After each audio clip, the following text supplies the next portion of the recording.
Assalamualaikum warahmatullahi wabarakatuh. Kami dari kelompok 5 dengan saya Muhammad Rafi Gufran dan di sebelah saya Surya Esa Andika dan di sebelahnya Ardian Aska dan Farian Saputra. Kami akan mempresentasikan tugas kelompok kami dengan judul Prediksi Diabetes menggunakan Decision Tree. Oke. Pertama, latar belakang diabetes merupakan salah satu penyakit kronis yang jumlah penderitanya terus meningkat tiap tahun.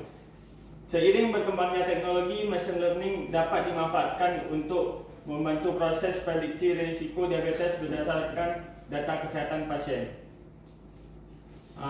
Mengapa ini penting? Pertama, peningkatan kasus diabetes, jumlah penderita diabetes terus meningkat tiap tahun. Banyak kasus baru diketahui ketika penyakit sudah memasuki tahap yang lebih serius. Kemudian ada pemanfaatan machine learning. Kemudian ada alasan memilih decision tree adalah karena mudah dipahami dan menghasilkan aturan keputusan yang jelas.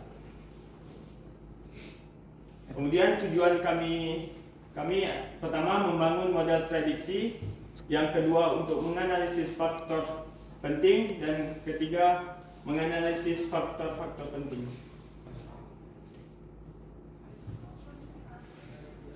Lalu dataset yang digunakan yaitu adalah dataset yang didapat dari Kaggle yang berisi tentang data kesehatan pasien yang digunakan untuk membangun model prediksi diabetes.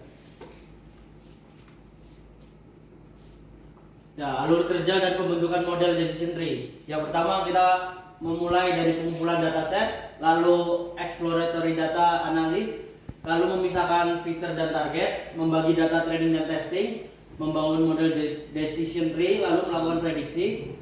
Setelah itu mengevaluasi model, analisis hasil, dan selesai. Adapun yaitu cara untuk pembentukan model decision tree, yaitu ada 768 data, lalu dibagi dua, lalu 80% training, lalu 20% testing, yaitu jadilah decision tree. Hasil conclusion dari matriks adalah insight. 1. Model berhasil mengklasifikasikan 74 pasien tidak diabetes dengan benar. Yang kedua, model juga berhasil mengenali 38 pasien diabetes dengan benar.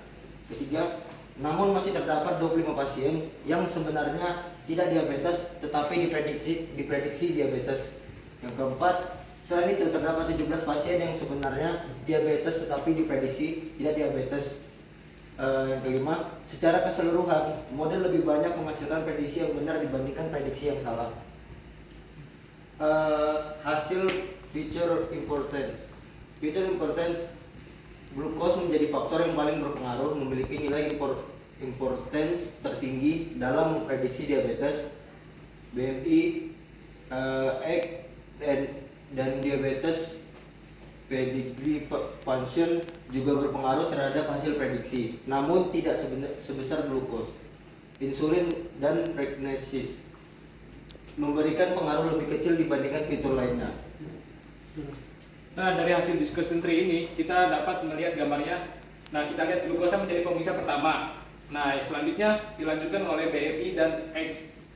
Juga kondisi belum pasti nih, model menggunakan BMI, usia, dan variabel lain untuk menentukan hasil. Nah, setelah itu keputusan akhirnya kita dapat mengambil keputusan setiap cabang berakhir pada prediksi diabetes tersebut atau tidak diabetes.